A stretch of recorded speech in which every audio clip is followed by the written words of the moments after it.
2000 रुपए का नोट हो और एक हाथ में 2 रुपए का सिक्का हो, और अगर दोनों मेरे हाथ से गिर जाए, मुझे बताइए आवाज कौन करेगा, नोट या सिक्का? ऑफ कोर्स सिक्का। चिल्लर ही आवाज किया करते हैं, जब वैल्यू बढ़ जाती है तो ऐसी आवाजें नहीं होती। दैट मीन्स आप कनेक्ट कर सकते हैं अपनी लाइफ में। जो लोग आपको बार बार नेगेटिव बोलते हैं, कोसते हैं, समझ लीजिएगा वो चिल्लर है, तुम्हें अपना वैल्यू बढ़ाना है। क्रिकेट का खेल चल रहा हो, प्लेयर्स खेल रहे हैं और ऑडियंस चीयर अप कर रही है, चिल्ला रही है, शायद कई बार ताने भी मारती है, सुनाती भी है, आवाज तो करती ही रहती है। कोई भी खेल में आवाज कौन करता है? प्लेयर्स आवाज करते हैं कि ऑडियंस आवाज करती है?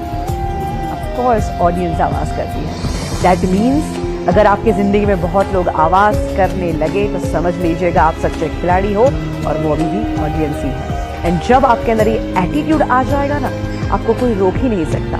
तो आज मैं आपको यही कहना चाहती हूँ कि दिल की आवाज जरूर सुनो, एंड ऑफ कोर्स एक एटीट्यूड अपनाओ जिसे हम कहते हैं नेवर गिव अप। जिंदगी में हार मानो ही नहीं। कितने सारे लोग हैं जिन्होंने इस एटीट्यूड को अपनाया और अपनी लाइफ को चेंज कर दिया। सबसे बड़ा एग्जाम्पल है अब्राहम लिंकन। दोस्तों, उनकी जिंदगी से इतना इंस्पिरेशन मिलता है कि जो बंदा गरीबी में जन्म लेता है, इतनी तकलीफें भुगतता है, इतनी हद तक वो डिप्रेशन में चले गए थे कि कुछ समय तो उनके जीवन का ऐसा बीता कि अगर कहीं चाकू छुरियां हैं तो वो वहां से चले जाते थे, क्योंकि उनको ये डर था कि कभी मैं वो चाकू उठा के अपने आप को मार न दूं। इस टाइप के डिप्रेशन में चले गए। उसके बाद बिजनेस में फेलियर के बाद जब वो पॉलिटिक्स में आए, वहां पे भी क्या हुआ? Continuously failures. बट फिर भी बंदे ने हार नहीं मानी, प्रयत्न करता गया और एक दिन आता है जब वो अमेरिका के प्रेसिडेंट बनते हैं, और ऐसे प्रेसिडेंट जो आज भी लोगों को इन्फ्लुएंस कर रहे हैं। He was the most influencing president ever in USA. He never give up. तो आप क्यों गिव अप करते हैं? हमारे ex president doctor APJ Abdul Kalam, उनकी जिंदगी में से भी बहुत कुछ सीखने जैसी बातें हैं। वो पायलट बनना चाहते थे और वो इंटरव्यू देने के लिए गए थे, और जब रिजल्ट आता है 9 लोग थे, 8 लोग सिलेक्ट हो जाते हैं और वो अकेले बंदे थे जो रिजेक्ट हो जाते हैं। इतना दुख होता है और उदास होकर वो एक कोने में चले जाते हैं और बैठे हैं, और वहीं से एक इंसान गुजरते हैं और वो उनको चेहरे से ही देख के कहते हैं कि बेटा तू क्यों इतना उदास है? ये कहते हैं कि मैं क्या करूं, आज मेरा इंटरव्यू था, 8 लोग सिलेक्ट हो गए और मैं अकेला रिजेक्ट हो गया। इससे बुरी बात क्या हो सकती है?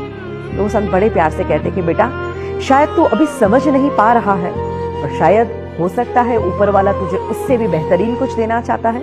You never give up. ये सलाह उनके मन में बैठ गई और उन्होंने सोचा कि मुझे हार नहीं मानी। उन्हें प्रयत्न करना शुरू कर दिया, और बाकी जो हुआ वो तो इतिहास आप जानते ही हैं। बड़ी घटना घटी जब उन्होंने as a president supersonic plane में ट्रैवल किया, और जब वो लैंड करते हैं वहां पे ढेर सारे पायलट थे जो उनको सैल्यूट कर रहे थे, उनको सलामी दे रहे थे, उनके पद को जो रिस्पेक्ट देते हैं। और सारे पायलट जब उनको सैल्यूट करते हैं तब उन्हें याद आता है कि अगर उस दिन मैं पायलट बन गया होता तो शायद आज का दिन मुझे नहीं मिलता। दैट मीन्स उनके अंदर एटीट्यूड था नेवर गिव अप, और उसी एटीट्यूड ने उनको कहां से कहां पहुंचाया।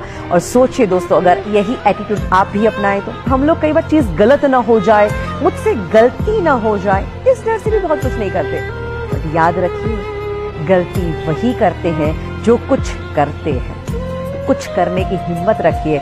मेरे पास जब लोग सीखने को आते हैं, हम अपने सेमिनार लेते हैं, वर्कशॉप कंडक्ट करते हैं, और यही एटीट्यूड जब हम लोगों के अंदर जगाते हैं, हमने देखा है इतना ट्रांसफॉर्मेशन आता है।